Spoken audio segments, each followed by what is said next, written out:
Ahmedabad crime બ્રાન્ચની ગિરફ્તમાં રહેલા મહિલા ઝરના અખ્તર મોહમ્મદ ઝહીર શેખ જે હતી તો બાંગ્લાદેશી પણ નકલી ડોક્યુમેન્ટ બનાવી 2014માં ઘૂસણખોરીથી પહેલા મુંબઈ આવી, બાદમાં 2016માં અમદાવાદ આવી અને યુપીમાંથી પોતાનો જન્મનો દાખલો કઢાવ્યો અને તેના આધારે બાદમાં આધાર કાર્ડ બનાવ્યું, જેમાં પોતાનું ખોટું નામ જોયા જોહીર સિંઘ રાજપૂત કર્યું અને આ જ પુરાવાના આધારે પાસપોર્ટ પણ બનાવ્યો.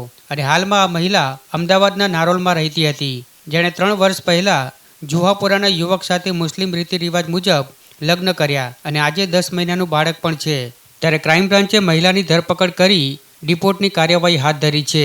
જો કે આ સમગ્ર મામલે મહિલાનો પતિ પણ અજાણ હોવાનું સામે આવ્યું છે. ક્રાઇમ બ્રાન્ચને ઇનપુટ મળ્યા હતા કે આ બાંગ્લાદેશી મહિલા જુહાપુરામાં રહે છે, જે બાદ ક્રાઇમ બ્રાન્ચે મહિલાના ઘરે સર્ચ કરતા મહિલાના ઘરેથી બાંગ્લાદેશી, સાઉદી અને અન્ય વિદેશી ચલણી કરન્સી મળી આવી હતી. એટલું જ નહીં, મહિલાના મોબાઈલમાં તપાસ કરતા પોતાનું આખું પરિવાર બાંગ્લાદેશમાં રહે છે અને પોતાના ભાઈ જોડે બાંગ્લાદેશ વાતચીત કરતા હોવાના પુરાવા મળી આવ્યા હતા. મહિલા પાસેથી ગુજરાત અને મહારાષ્ટ્રમાં રહેતી હોવાના ભાડા કરાર પણ મળ્યા છે, જે દસ્તાવેજના આધારે તેને ઓળખ કાર્ડ બનાવ્યું હોવાનું સામે આવ્યું છે. એટલું જ નહીં, મહિલાએ સાઉદી એશિયામાં નોકરી પણ કરી છે. આ સાથે જ મહિલા સાઉદી એશિયા અને બાંગ્લાદેશમાં પ્રવાસ કરી ચૂકી છે.